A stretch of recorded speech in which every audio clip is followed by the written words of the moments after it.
Hi, thank you so much for taking the time out of your day to do this. We really appreciate it. Yeah, thank you.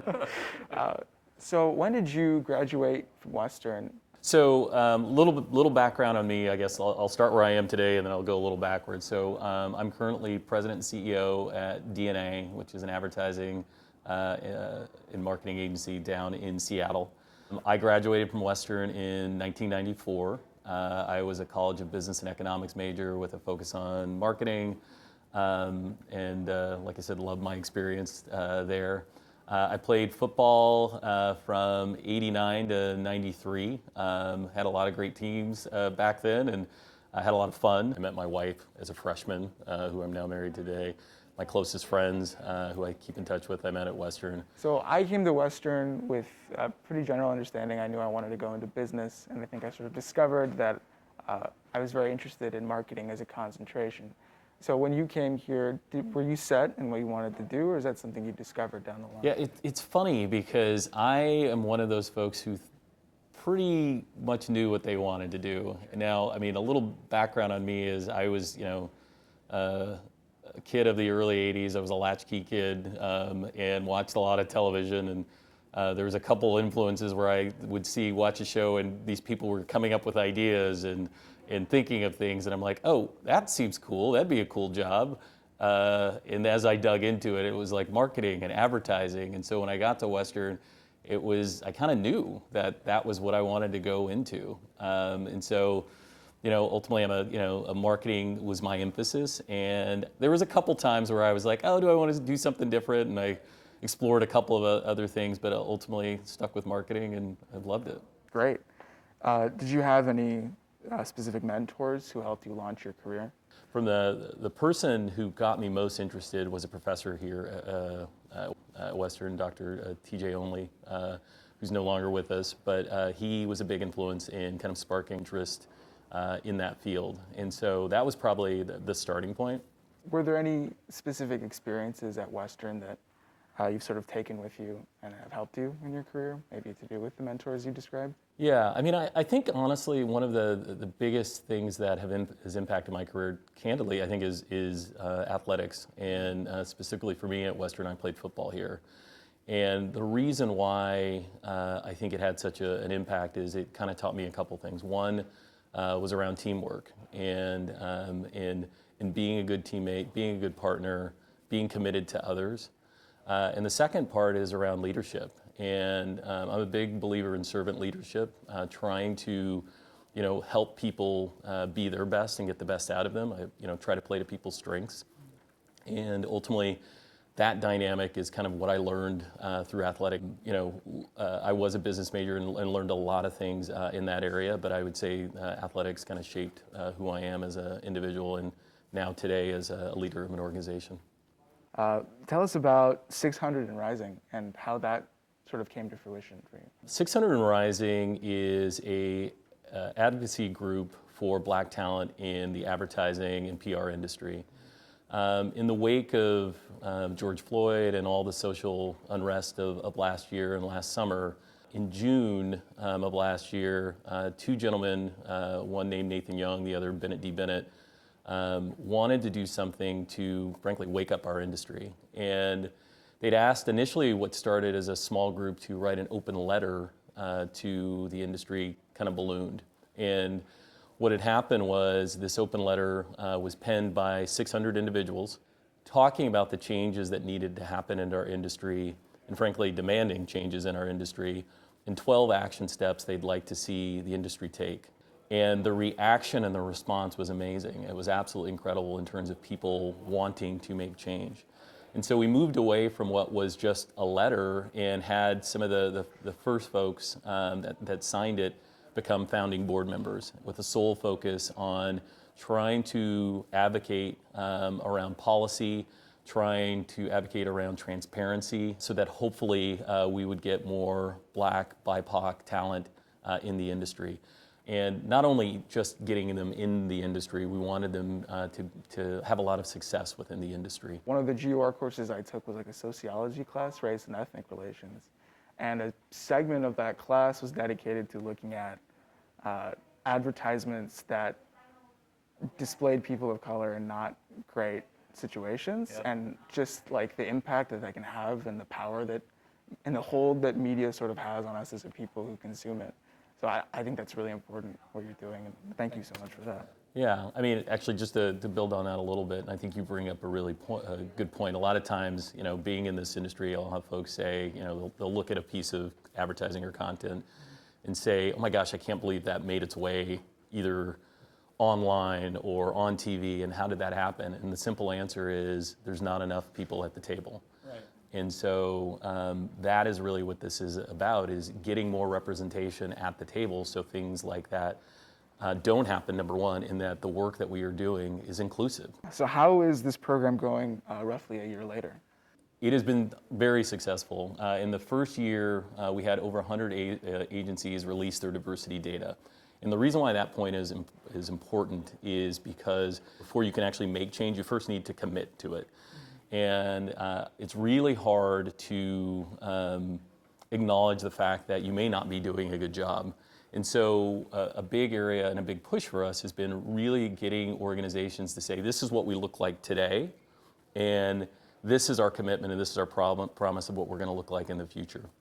And so as one of my colleagues says, it's like, we're all going to get naked together. It's not going to be pretty, and it's going to be a little embarrassing in terms of showing what data and what our numbers look like. But it's something that we need to do. And like I said, there's been over 100 agencies that have done that. And the best part about it is we've, a year later, looked at what their diversity data looks like. And in some cases, the changes have been dramatic. We have seen people really double down and commit to it. And frankly, my own humble brag would be a lot in my own agency. It forced us to make a lot of changes and do some work in diversity, equity, inclusion that we hadn't been doing as well. Within our industry, we have a lot of independents, and those are folks where the agency owners and principals are still very much involved. So an example would be my agency, where there's a couple of owners, and we still stay very much involved in the business. But there's also larger conglomerate held agencies, and frankly, it's the way I describe it is one's like driving a speedboat, the other one's like trying to move a barge, just because of the size. And so getting the changes made on some of those barges are a lot harder for a variety of reasons. So the thing that I'm most proud of is we've seen a lot of changes with the smaller agencies and the speedboats, but we're also starting to see some movement with the larger agencies. And that is something in a year's time that I'm impressed that that's happening. We've had a lot of those larger companies release their diversity data. They've felt the pressure by seeing all the changes that are happening in the industry. And what we thought was going to be some slow movement is actually starting to accelerate a little bit. I think the other thing I'm excited about, and I said this probably about a year ago, is that I hope this isn't a moment, but it's a movement. I think that's true. I think that's actually happening. I think part of why that's true is because people like you are so relentlessly pursuing greater accountability among agencies like that. So you've mentioned that, I believe you said about 100 agencies. Yeah, a little over. I mean, at this point, we're probably closer to 150 agencies nationwide have released their diversity data. Right. Yeah. So what's your goal, I guess, going forward? Yeah, it's less about a number and kind of going back to my point of this movement. We need to continue to press, and we need to go wide in terms of getting more and more agencies, but we also got to go deep. We've got to, there are some systemic issues, just like racism, that need to be tackled within the industry.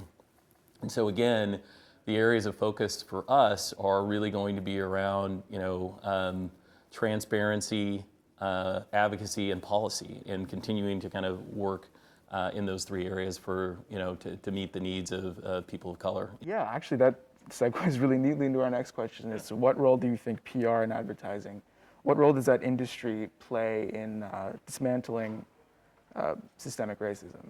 Well, I mean, you kind of touched on it in terms of some of the things that you see in the media. I mean, we're at the center of it. We are putting out a lot of things that people consume in terms of content and information, and so from an advertising and PR perspective, I think it is our duty to make sure that we're putting out the right type of representation, the right type of messages. I usually approach things, and the way I think about it is positive intent. And I think there has been, in many cases, when you see something that gets out there, I usually start from a place of like, well, I don't know if there was necessarily ill intent in it. More so, there was a lack of knowledge, or there was ignorance in terms of the information that gets out there. And so in many cases, it is really about trying to just change the people, change the work, educate people, do all of those things to help kind of improve the work that we do. But ultimately, we're kind of at the center of media and at the center of a lot of the information that goes out. You mentioned in your letter, why I signed a letter to rewrite the future of advertising, that you were starting this work because you wanted young people like your daughter who are entering the industry to have mentors and influences who aren't all white men. So other than DNA, of course, who are some other people who are involved in this work? Yeah, I mean, where this started, specifically for 600 Rising, there are a number of amazing individuals who are involved from other agencies across the country. And again, where it initially started was just a letter, and we realized the power behind it and started looking at some of the names and the places where people were from. And we recognized the fact that if we came together, we could have a lot of power. And so there are folks, out of agencies in New York and Atlanta and Los Angeles, and over time, actually, the 600 Rising has developed into a larger group. Those 600 people beyond our board have been a powerful force as well. You know, for me, I've been fortunate to have a lot of great people and work at a number of really good agencies where I left Western, started my career in Seattle. It took me to an amazing agency called Fallon in Minneapolis, and I was there for a number of years. Then moved down to San Francisco and got to work at Chiat Day, running the Levi's business, and that was a dream opportunity, and then went on to Goodby Silverstein and Partners. And throughout my journey, I, again, got to work at really amazing places, but to my earlier point, I never saw a lot of people at the table that looked like me. And so, candidly, I would say a lot of my influences actually were white male. And so when my daughter decided to get into the industry, which, to be honest, I was a little nervous about because I knew some of the challenges, it made me think really hard about what experience I wanted her to have. And was I doing enough to make sure that her experience was different than my experience? Yes, I had tried to have make sure that our agency was diverse as possible, but industry-wide, I probably wasn't having the impact that I thought I could have, and that's a major part of some of the work that I've tried to do over the last year. So tell us about your work with the BLAC, the Building Leaders and Creators internship program. 2020 was amazing from the standpoint of getting people to stop and reflect on the changes that needed to happen. And so, very similarly to 600 and Rising, it became a question amongst a number of agencies. And I had a lot of people calling me saying, what can we do?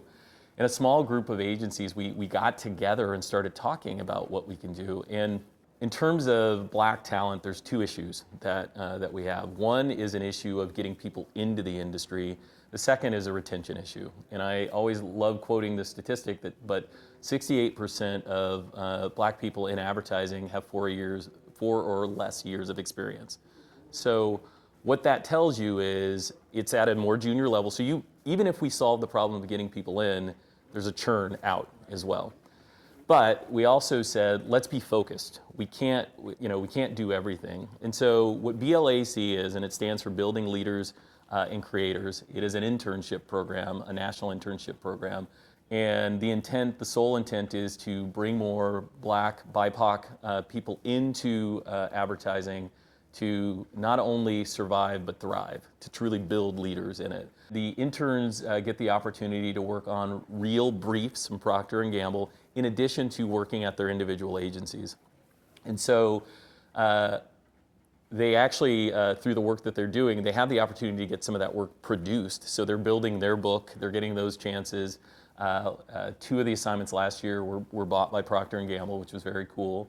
But I think the biggest thing, and the thing that I'm most proud of about the program, and how it differentiates maybe a little bit from some other programs is the community that has been built.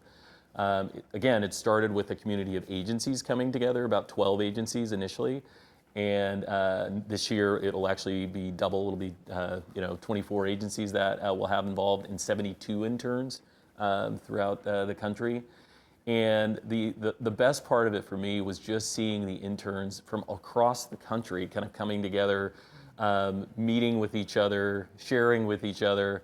I think it was one of the things that, of all the challenges of COVID and everything else, creating an internship virtually actually ended up being really cool. So what have you learned about being a mentor to younger professionals who are from marginalized groups? Yeah, I mean, there's the old saying is, when you reach the top, don't forget to send the elevator back down. And, I think about that a lot. I've been fortunate in a lot of ways. I'm a first-gen college student. I would like to think I've worked very hard to get where I'm at, and I've learned a lot of lessons.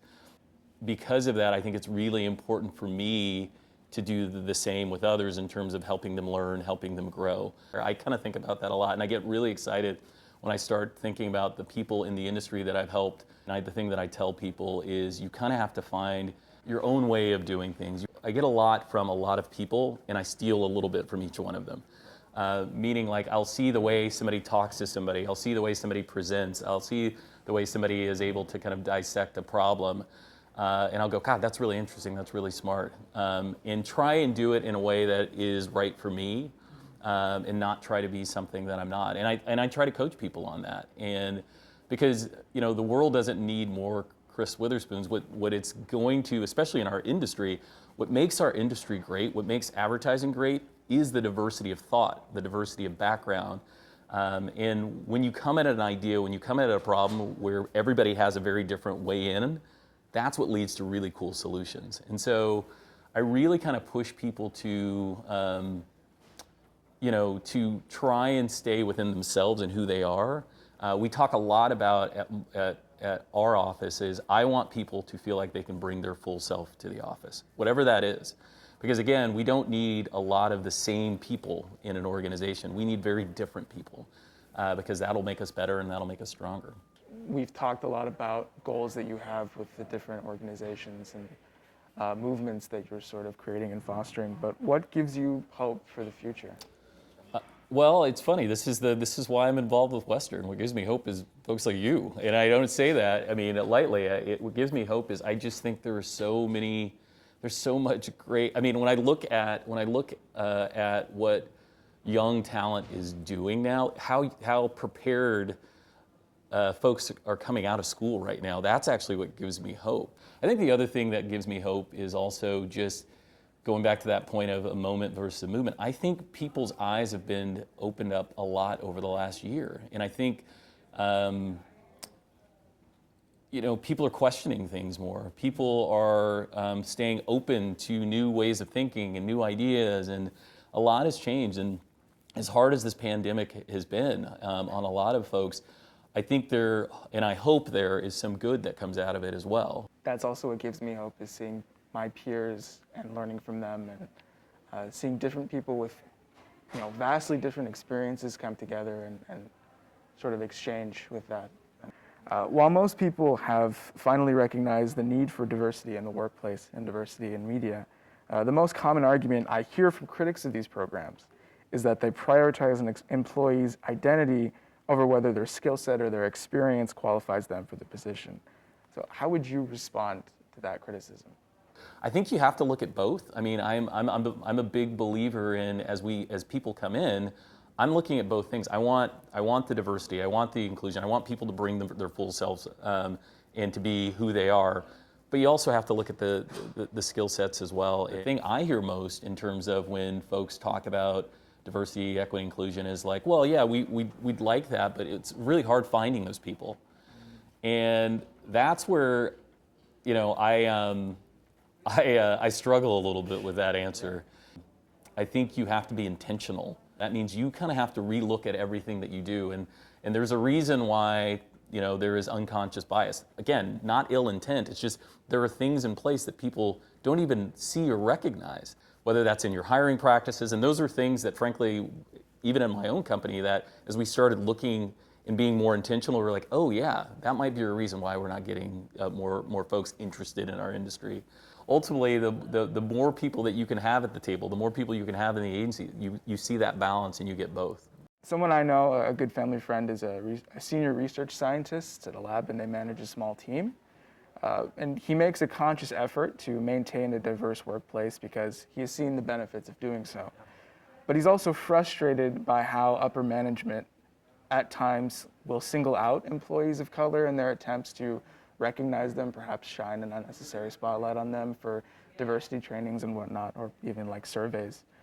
As someone who has publicly dedicated their career to advancing opportunities for people of color in the workplace, have you encountered similar issues, and do you ever find yourself having to do away with or completely overhaul current systems of implementing more diversity? What I would say is, well, so the short answer is yes. We have had to kind of look at policies, look at certain things, and frankly remove them. And in doing so, we have seen some changes in terms of the type of people we're able to attract to our agency and the type of work that we're able to do. Thank you so much for taking the time out of your day to be here with us and to answer all these questions. We really appreciate it. Oh, well, thank you for having me. Thank you individually. It sounds like you had a final this morning, so the mere fact that you're able to do this, I really appreciate it. It's been great. I've enjoyed my time and appreciate the conversation.